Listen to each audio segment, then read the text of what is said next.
Hi there. So today I'll be talking about the growth mindset, and this is a topic that is very dear to my heart. So that's why it's going to be divided into a two-part series. But not to worry, it's not something that will take too much of your time. I'm going to try as much as possible to keep it straight to the point and ensure that you get the exact nuggets that you need. Stay tuned.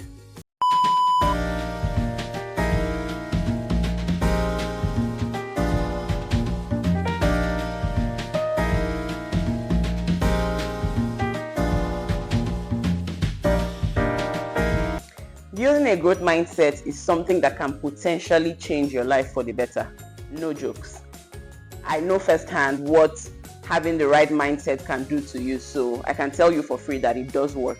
However, it's not without some work or effort from your own part, right? So what I'm going to try and do in this video is to show you how, or show you the steps to take in order for you to build a growth mindset. And this video is going to be divided into two parts. So it will be great for you to watch this part one and then the second part. But they're going to be very easy to navigate videos. So let's get right into it, right?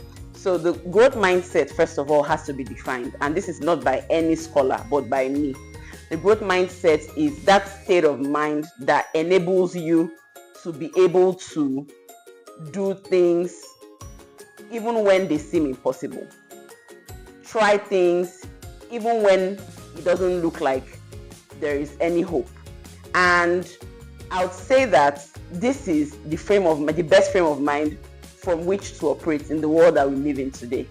So in a nutshell, the growth mindset is the mindset that is open and that has the ability to evolve, to change, to adapt, while a fixed mindset is not what you want to have, right? So now that we've gotten that definition out of the way, you need to understand the power of the growth mindset.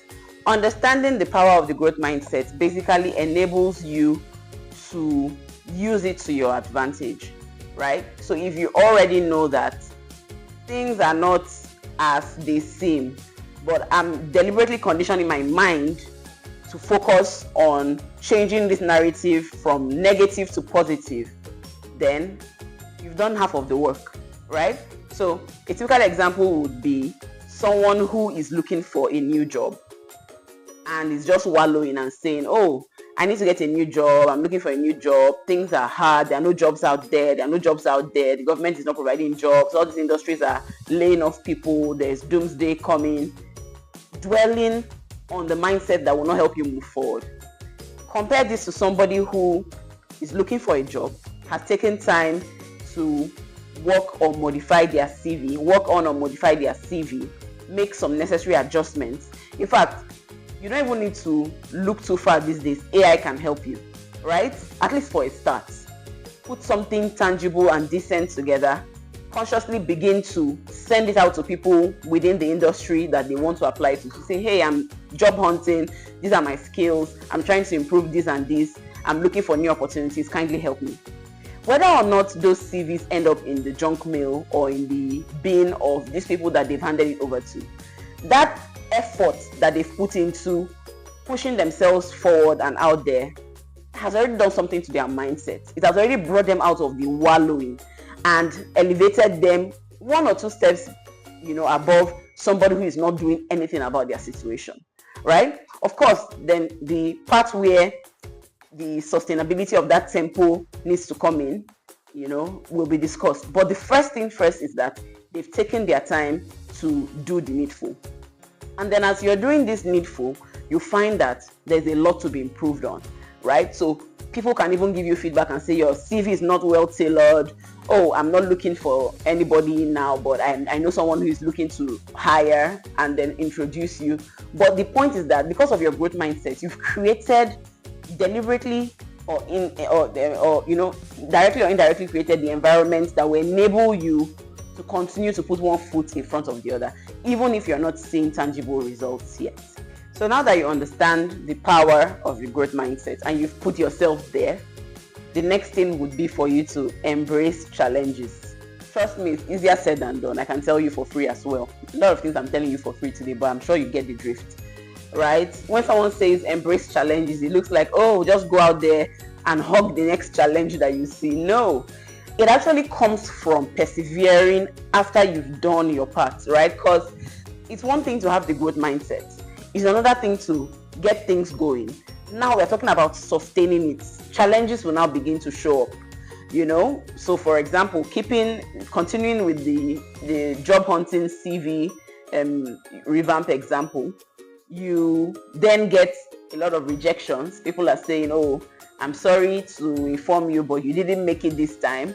Or, oh, okay, send me your CV, I'll see what I can do. And then they do nothing about it, or you don't hear from them ever again, and then you're beginning to get tired of applying, sort of, right? Embracing these challenges is preconditioning yourself to know that these things will happen. So I would say, what will you then do when these challenges begin to show up? Will you say, you know what, I said it, these challenges will come, so here they are, I was right, I can't move forward? Or will you say, aha, I was expecting you, this is exactly what I need to take the next step, right? So embracing challenges should be one of the things that you need to prepare for in order for you to leverage your growth mindset. Remember, the effort you put into overcoming challenges directly contributes to your growth. So what then do you do after you've embraced this challenge, right? After you've put in this effort that is supposedly supposed to contribute to your growth, the next thing you do is to cultivate the love for learning. In fact, it's not the next thing you do, it is part of your preparation for those challenges that are coming, right? Still sticking to the CV revamp example, so you've sent out your CVs, people are not getting back to you, you're getting rejection letters here and there, it seems like nothing is working. Cultivating the habits of learning will keep you preoccupied and continue to polish you for the next best opportunity that is meant just for you. What do I mean? So for example, you're applying to become a social media manager or an SEO manager or whatever it is in the digital marketing space, and you haven't gotten quite the opportunity or the job that you're looking for. Making sure that you remain abreast with what's going on in the industry and making sure that you continue to keep your skills top notch is very important. So what do? You continue learning, right? You sign up for courses, you attend programs, you attend webinars or events that will continue to keep you fresh in the industry, keep you updated with trends in the industry. And even if these seminars or events are paid for and you cannot afford it, trust me, there's always a way out, right? You just need to find it and be deliberate enough to put yourself out there. So I would advise that you begin to look up those things that you want to learn about on Google or YouTube, just like you're doing here, because these are platforms that enable you to learn certain things for free, from basic to intermediate to advanced level skills. Trust me, you just need to now bring in the discipline and the commitment that will enable you to see it through, right? So learning and cultivating the love for learning is something that you need to sustain your growth mindset after you have embraced challenges. You made it to this part of the video. I'm so proud of you. But let's just keep it going. The fourth thing you need to do in order for you to sustain your growth mindset is seek constructive criticism or constructive feedback. Yeah, I said criticism because if you don't begin to seek it, it will find you and hit you unexpectedly. It will take you unawares and you don't want to be in that space. I will tell you from my own experience, I wasn't seeking criticism, I was seeking acceptance. I just wanted my then line manager to take everything I was bringing to the table hook, line, sinker, without criticizing it, critiquing it, giving me any feedback. And the moment he gave me some feedback that took me unawares, it took me about 3 days to get out of my feelings, right? 3 productive whole days. That's 72 hours of not being productive because I was in my feelings. That's not a place that you want to be. So you need to prepare for constructive criticism. You need to prepare for constructive feedback if you are ready to sustain your growth mindset. If you're not ready to sustain your growth mindset, please ignore everything I'm saying. But if you know that this growth mindset is something that you have said, look, I want to develop, I want to cultivate, and I want to go on this journey, then you should seek it before it finds you, so that you are prepared. So for everything that you do, for every effort you make, ask for feedback. Or I've just sent you my CV to take a look and let me know if there are areas that I can improve. And then you improve it when they give you feedback. Not that you ask, finish, and then when they give you feedback, you're like, can you imagine? Look at what people are even saying. No. Right? You need to rise above that, right? So deliberately seeking constructive feedback can save you a lot of productive hours, can save you time, and can help you bridge the gap of imperfection that you have to an extent.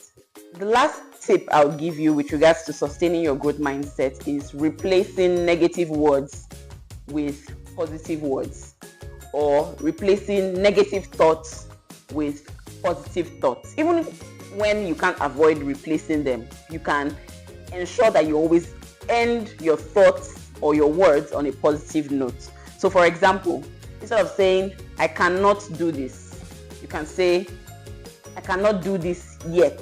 That gives you room to do it later, right? But I know that if I improve on myself, I'll be able to do this.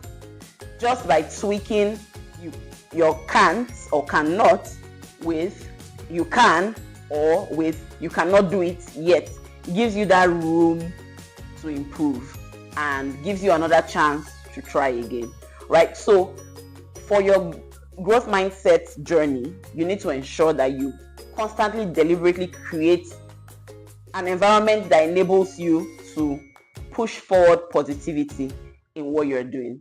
Nobody's saying it's going to be easy, I'm telling you, but it's going to start with you, because nobody knows you more than you. Nobody wants this more than you. So if you're not going the extra mile to ensure that your negative thoughts end on a positive note, then don't expect somebody else to do that for you, right? So if you come and say, well, I can't do this, I can't do it, I'm tired, I can't, you won't. I'm sorry, but you won't. But if you say, I can't do this yet, but I've seen that with the feedback I'm getting, this is a blocker to my growth, then you work towards improving it. I like to give examples. I'll give you another example, right? Because of the work that I do, it intertwines a lot between sales and marketing. Despite the fact that I have a lot of experience in sales, I find that, assuming a leadership position exposes you to other parts of the business that might not necessarily be sales or business development inclined. You need marketing skills to be able to drive growth in those parts of the business. What do? I began to take marketing courses for myself. I began to look for marketing certifications that I could, get to help me further understand or have the requirements that it will take to deliver on those parts of the business. So what am I saying? You need to be able to replace your cannot with you can, because there's really nothing impossible. It's just as far as your mind can go. And at some point in time, your mind might not be willing to go thus far. So you give yourself that room. So instead of saying, I can't do it, I won't ever do it, it's not possible, I'm tired, you can say, I cannot do it yet. Then the story continues with, but if I do this and this and this, then I should be able to do this. Or when I do this and this and this, then I should be able to do it. So it then brings you to breaking down those goals again into smaller bits, right? If you want to go 10 miles and you don't see yourself being able to get to that 10 miles, what do? You say, okay, let me go 1 or 2 first. By the time I go 1, I'll be able to go 2. I'll be able to go 3, 4, 5, and the rest becomes history. I hope I've been able to convince you and not confuse you about the possibility of having a growth mindset. Now we've come to the end of this part of the conversation on growth mindset, and I'll see you with many more nuggets to help you achieve a growth mindset in the next part of the growth mindset video. Your Tech Big Sis signing out.